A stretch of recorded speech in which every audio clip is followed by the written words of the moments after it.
불확실의 시대를 살아가는 성도, 불확실의 시대를 살아가는 성도라는 제목으로 오늘 하나님 말씀 함께 나누실 때 하나님 주시는 은혜와 또 결단이 여러분들 마음 안에 있기를 주님의 이름으로 축복합니다. 우리 예배 나오신 우리 귀한 성도님들, 본당에서 예배 드리시는 분들, 또 교육관과 식당, 그리고 가정에서 영상으로 예배하시는 모든 분들, 하나님께서 여러분들에게 건강 주시고 또 기쁨 주시기를 간절히 소망합니다. 우리 옆에 있는 분들, 우리 각자 옆에 있는 분들에게 인사 나누겠습니다. 건강한 연말 되시기 바랍니다. 인사하겠습니다. 건강한 연말 되십시오. 사랑하고 축복합니다.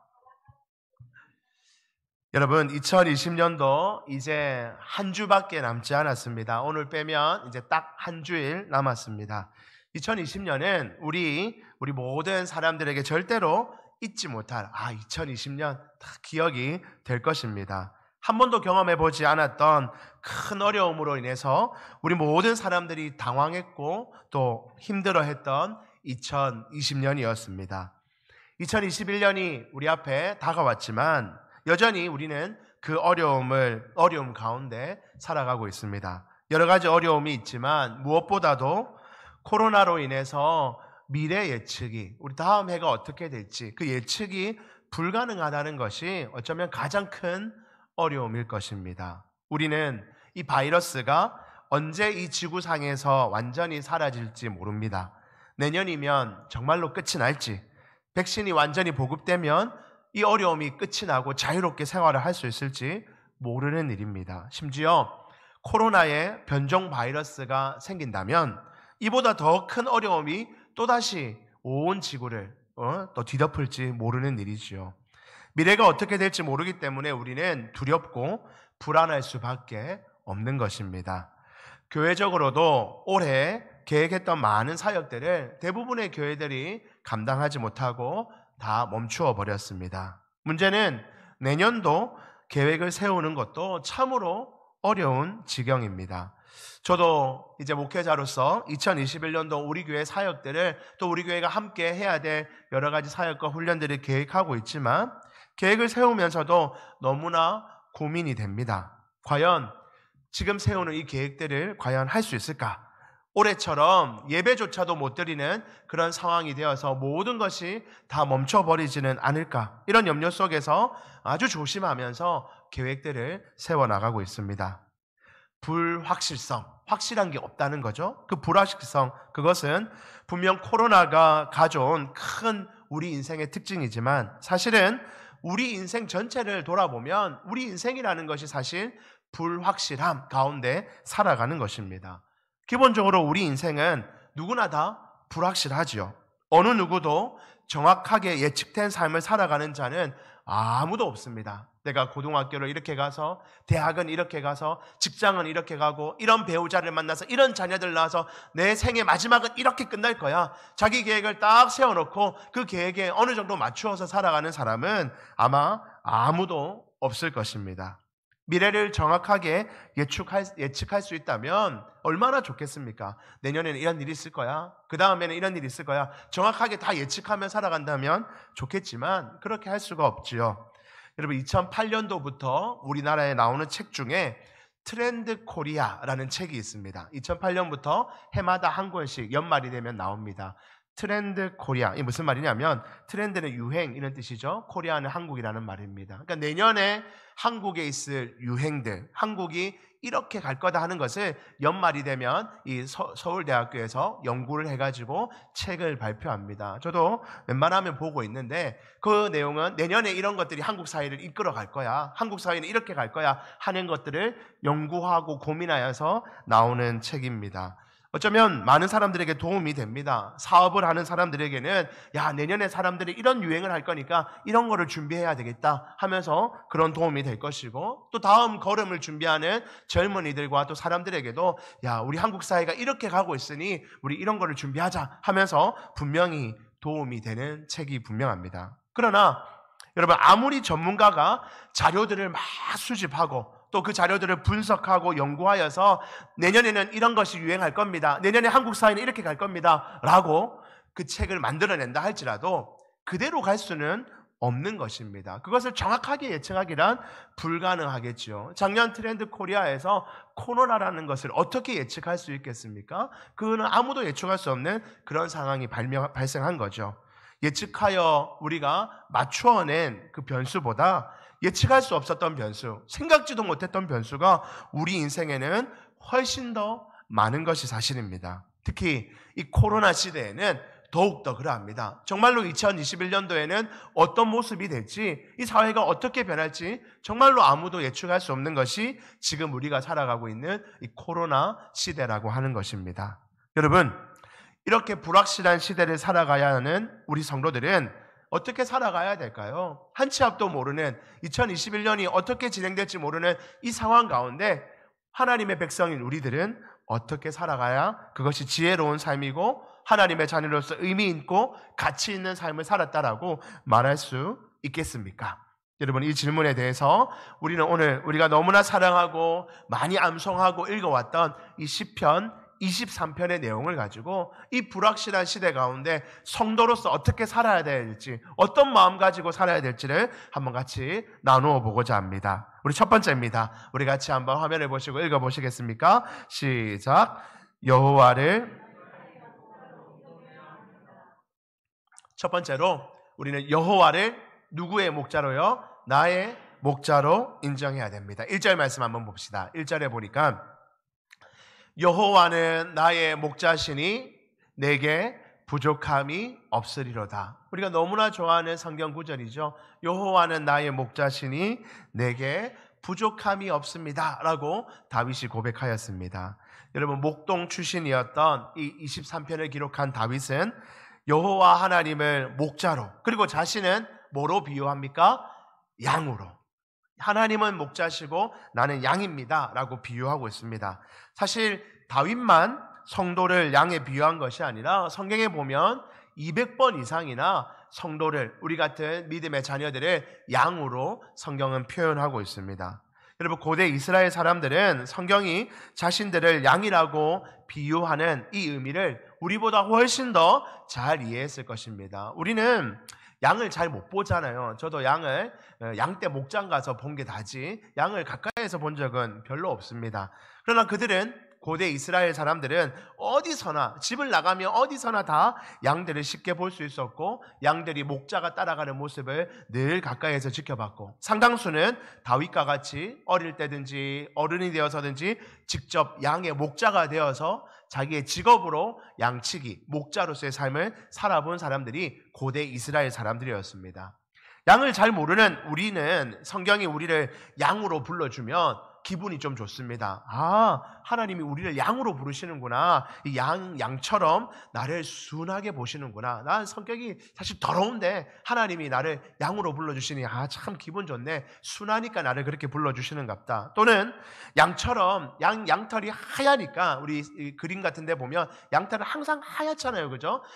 양떼처럼 내가 깨끗한 사람이라고 하나님 생각하시는가 보다. 난 정말 양에 잘 어울리는 깨끗한 사람이야 라고 생각하면서 하나님이 양을 나에게 비유하실 때 참 기분이 좋아지기도 합니다. 그러나 여러분, 사실 양의 특성을 우리가 잘 알면, 이스라엘 사람들처럼 양의 특성을 잘 안다면 우리를 양으로 비유하시는 그 내용이 썩 좋은 것만은 아니라는 것을 알 수 있습니다. 여러분, 양은요, 하나님이 만드신 동물들 가운데 가장 약하고 가장 어리석은 동물들 중에 하나가 양입니다. 약하고 어리석은 동물이지요. 여러분, 양은 개나 고양이와 같이 방향 감각이 탁월해서 위험을 알아서 팍 피해 다니는 그런 능력이 없습니다. 또한 강한 발톱이나 이빨이 강해서 누가 적이 공격할 때 스스로 자기를 지킬 만한 어떤 무기가 몸에 있지도 않습니다. 발길질을 잘해서, 말처럼 발길질을 잘해서 그것을 이겨내거나 발톱이 세거나 이가 세서 그것을 싸워 이길 만한 능력이 양에게는 없지요. 또한 양은 동작도 느립니다. 느릿느릿 다닙니다. 뛰는 것도 뛰는 것 같지가 않습니다. 그래서 도망을 잘 못 갑니다. 그리고 혼자서, 눈이 또 너무 어두워서 혼자서 먹이를 찾는 것도 거의 불가능합니다. 풀에 갖다 줘야 바로 앞에서 보고 그것을 뜯어먹지, 자기가 뭔가를 바라보고 가는 것은 거의 불가능합니다. 겁도 많아서 냇물 소리가 막 크게 나면 그 냇물에 가까이 가서 물을 마시지도 못하는 것이 겁 많은 이 양의 모습입니다. 우리 사람들의 생각과 달리 양은 깨끗하지도 않습니다. 다른 동물들 보면 서로 핥아주거나 또 흙에 문지르거나 해서 자기 털을 깨끗하게 하는 그 본능이 다 있죠. 그런데 양에게는 그런 게 없어요. 그래서 양떼 목장 가보면 양들 대부분 털이 다 시꺼멓습니다. 시꺼매. 깨끗하게 하는 능력이 별로 없는 거예요. 그래서 목자가 씻겨주지 않으면, 양털을 깎아주지 않으면 더럽고 냄새가 나고 기생충도 많이 있는 것이 양털이라고 합니다. 여러분, 이게 양의 특징이라는 거예요. 이래도 우리가 너희는 양이다, 나는 목자고 할 때 그 양이라는 말에 우리가 기분이 좋게 느껴지십니까? 이렇게 어리석고 약한 양의 특성을 우리가 조금 이해하고 나면 다윗이 여호와는 나의 목자시니 라고 말씀했을 때 그 의미를 우리가 조금 더 이해할 수 있습니다. 양은 목자가 없으면 아무것도 할 수 없는 너무나 연약한 존재입니다. 아니, 생존 자체가 불가능한 것이, 목자가 없으면 생존할 수 없는 것이 양의 특징이라는 것입니다.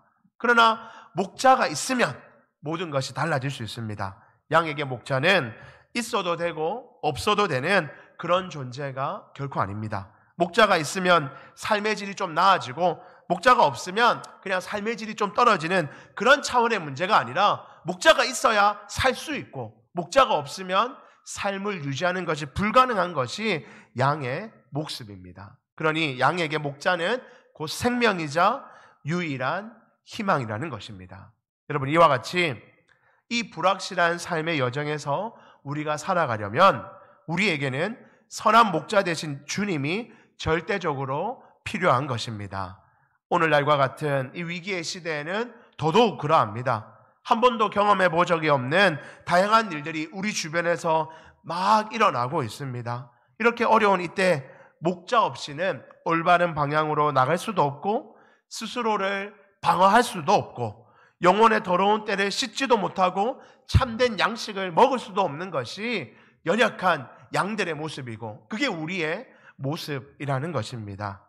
그런데 여러분, 어리석은 인간들은 자기 스스로 삶의 목자가 되려고 합니다. 주님이 나의 목자, 나 그런 거 싫습니다. 부모님이 내 목자, 그것도 싫습니다. 어느 정도 되면 제 삶은 제가 책임지고, 제 삶은 제가 결정하고, 내 삶은 모든 것들을 내가 다 이끌어가는 나의 삶의 목자는 내가 되겠습니다 하는 것이 어리석은 인간들의 모습입니다. 교만의 본성을 가진 인간은 조금만 힘이 생기고 지식이 조금만 생기면 뭐든지 자기 혼자 힘으로 다 할 수 있을 것처럼 착각하며 살아갑니다. 그것이 참된 자유와 독립이며, 그것이 멋진 인생이라며, 뭔가에 의지하고 기대어서 살아가는 게 아니라 내 힘으로, 내 지식으로, 내가 고민하여서 결정한 거, 그래서 내가 책임지고 살아가는 거, 그게 멋진 인생이고 자유로운 인생이야 라며 어리석고 교만한 인생들은 그렇게 살아갑니다. 그러나 여러분, 자기 스스로 목자된 인생, 여호와 하나님을 목자로 인정하지 아니하고 자기가 양인 줄을 잊어버리고 내가 목자라고 생각하며 자기 인생을 끌어가는 인생은 연약하고 어리석은 양이 무리를 이탈하여서 목자 없이 홀로 광야를 돌아다니는 것처럼 너무나 위험하고 어리석은 일이라는 것입니다. 목자 없이 돌아다니는 그 양의 결말이 어떻겠습니까? 굶어 죽든지 낭떠러지에 떨어져 죽든지 이리에 잡혀 먹혀 죽든지 그렇게 비참한 결과를 맞이할 수밖에 없는 것이죠. 우리 역시 목자 되신 주님이 없으면, 목자 되신 주님을 떠나 내가 알아서 살아가겠다 하는 순간 우리의 인생 역시 그렇게 비참하게 될 수 있다는 것입니다. 사랑하는 성도 여러분, 다윗은 우리에게 자기 자신이 목자된 삶이 아니라 여호와를 목자로 둔 삶을 우리에게 제시해 주고 있습니다. 목자 되신 우리 여호와 하나님은 능력과 지혜가 무궁하신 분이십니다. 우리에게는 불확실하고 예측할 수 없는 이 세상이라 할지라도 여호와 하나님에게는 전혀 문제될 것이 없습니다. 우리에게는 2021년도가 불확실하고 2021년도에 무슨 일이 일어날지 몰라 두려워 떨 수밖에 없지만, 우리 하나님에게 불확실함이라는 단어는 있을 수가 없는 것입니다. 우리 하나님은 모든 것이 확실하고 분명하게 알고 계시며 그 모든 문제에 대해서 대처할 방법을 이미 가지고 계신 분인 줄 믿습니다. 그런 여호와 하나님께서 저와 여러분들의 목자 되어 주십니다.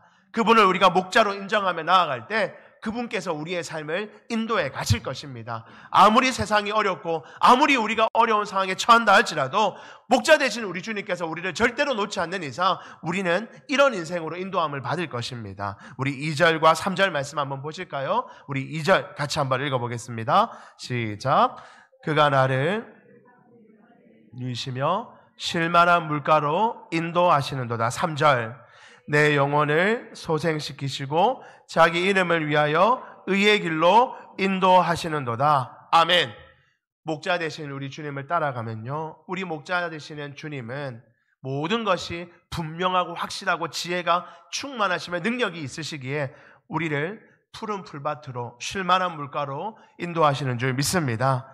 세상에 좋은 것들에 데려다 놓고 여기서 쉬어라, 그렇게 하는 것이 아니라, 사람들은 안락한 집, 안락한 공간에 가서 쉬기를 원하지만 하나님은 그것이 안전하다 하지 않으시고 하나님이 아시는 그 쉴만한 물가, 하나님이 아시는 푸른 초장으로 저와 여러분들을 인도하시는 줄 믿습니다. 또한 내 영혼을 소생시킨다 하십니다. 여러분, 소생시킨다는 것은 이 낙담하여 죽어있던 우리 마음을 새롭게 막 회복시키는 겁니다. 우리도 인생을 살다 보면 어떤 큰 문제 앞에 낙담하게 되죠. 저도 그렇습니다. 어떤 문제를 만나면, 교회 내에 어떤 어려움을 만나면 이 문제가 해결이 안 돼서 낙담하여서 내 능력이 이거밖에 안 되나? 나의 능력은 여기까지인가? 나의 지혜는 여기까지인가? 하며 낙담할 때가 있죠. 그런데 하나님께서 어떻게 하십니까? 내 영혼을 소생시킵니다. 괜찮아. 나가 있잖아. 내가 지혜로운데 너의 지혜가 없는 것으로 너무 염려하지 말라. 네 능력이 부족한 것으로 염려하지 말라. 네 힘으로 해결하지 못한 문제들 때문에 너무 낙담하지 마라. 내가 소생시켜줄게. 내가 다시 한 번 더 너의 영혼을 회복시켜줄게 라며 우리 주님이 약속하는 줄 믿습니다.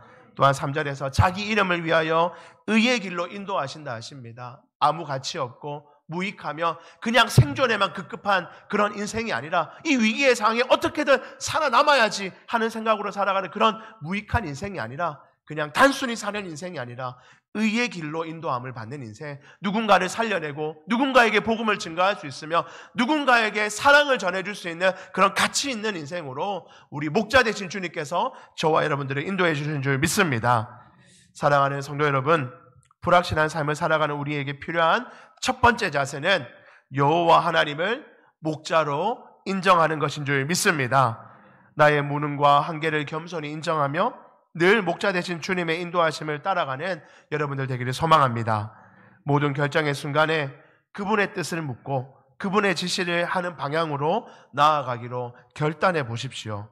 지금 당장은 왜 그렇게 하십니까? 지금 당장은 주님 말씀 이해가 되지 않습니다. 지금은 이 길로 가는 것이 아닌 것 같습니다 라고 내 마음에 생각이 될지 모르지만, 일단은 그냥 나의 목자 되시는 주님, 내 마음에 감동 주시는 대로 주님 말씀하시는 대로 따라가기로 결단하시는 여러분들 되기를 소망합니다.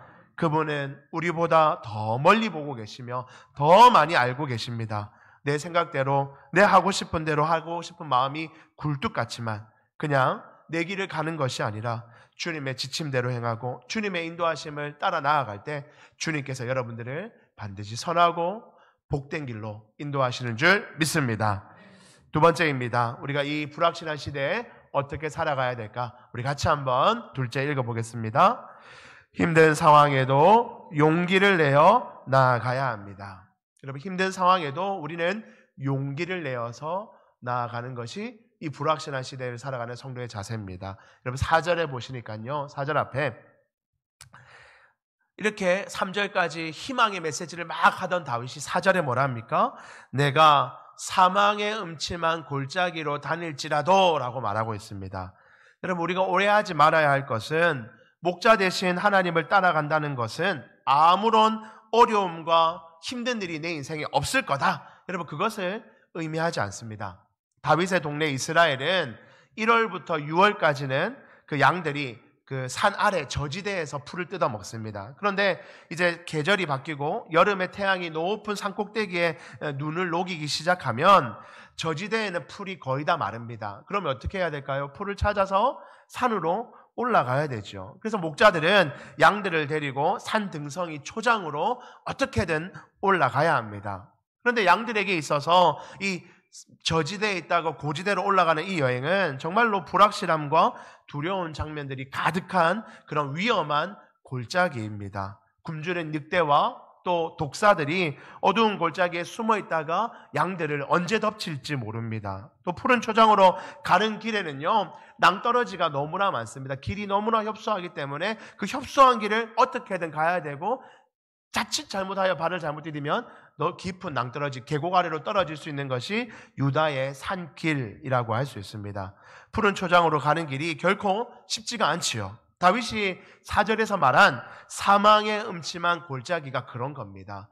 여기만 있을 수 없다는 거예요. 목자를 따라서 반드시 위험하고 힘든 길, 어쩌면 목자만 바라보지 않고 가면, 목자가 없으면 언제 죽어도 이상할 것 없는 그 위험한 길을 가야 하는 것이 양의 운명이라는 것입니다. 여러분, 이와 같이 우리도 때로는 두려움과 위험과 불확실함으로 가득 찬 어두운 골짜기를 반드시 걸어가야 됩니다. 코로나가 온 세상을 덮을 때 하나님 믿는, 예수 믿는 우리들은 다 비껴갔으면 좋겠지만 절대로 그렇지 않습니다. 우리도 똑같이 고통을 당하고 위험을 당하고 어려움을 겪을 수밖에 없죠.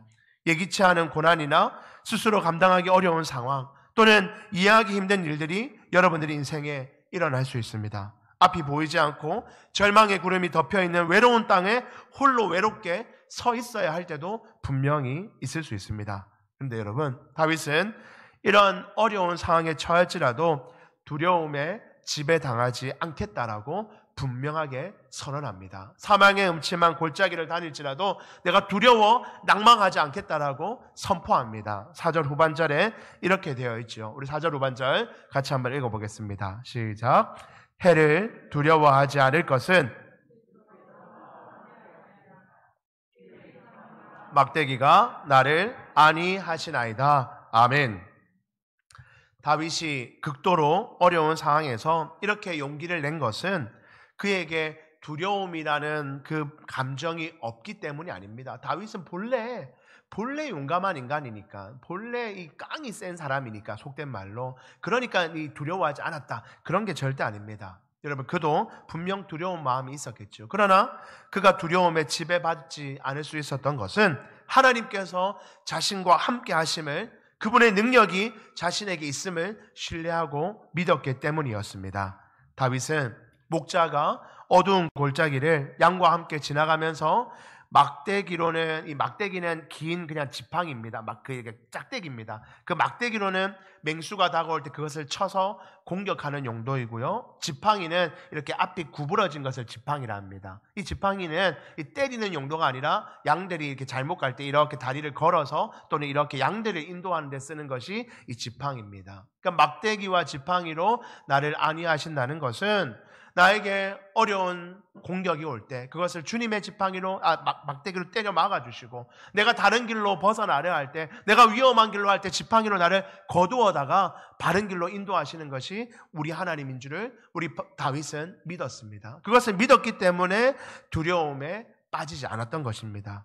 사망의 음침한 골짜기를 지날 때 두려움을 느끼는 것은 우리 모든 인간의 본능입니다. 그게 없는 사람은 없지요. 그런데 이 두려움이 우리의 마음을 딱 지배해버리면, 두려운 마음에 딱 갇혀버리면 우리는 판단력과 분별력을 잃어버리고 공황 상태에 빠지거나 어처구니 없는 실수